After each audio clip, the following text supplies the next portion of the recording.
मैले सोचेकै पनि थिएन तपाईहरुले यतिसम्म साथ सपोर्ट पनि गर्दिनु होला र म चाहिँ यसरी एटीएम गएर पैसा निकाल्ने दिन पनि आउला भनेर।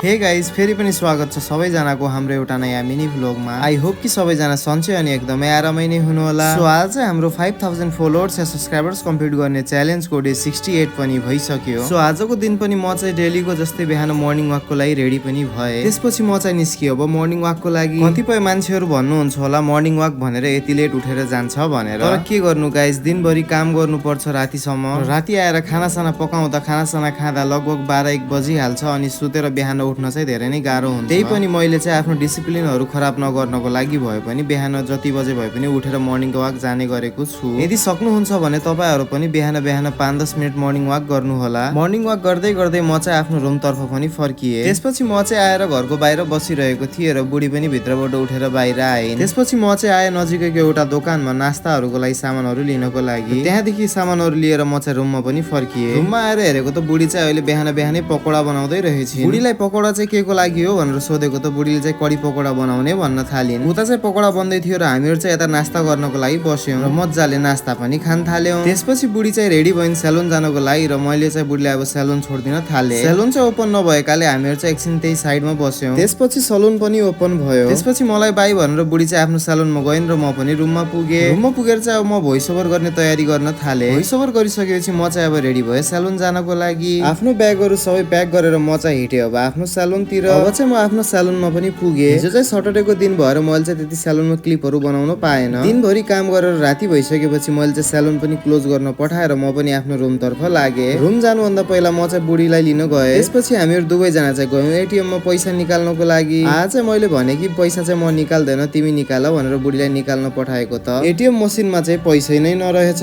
पैसै नभएको एटीएम बाट के निकाल्नु भनेर हामीहरु चाहिँ रुममा पनि फर्क्यौं पैसै नलिएर। किस्मतै खराब हो कि के खराब हो कुन्नी। सो अब चाहिँ हाम्रो यो भिडियो यही नै खतम हुन्छ। भिडियो मन परेमा लाइक, कमेन्ट, शेयर र फलो अनि सब्स्क्राइब गर्न चाहिँ नबिर्सिनु होला। हस्त बाइ, जय नेपाल।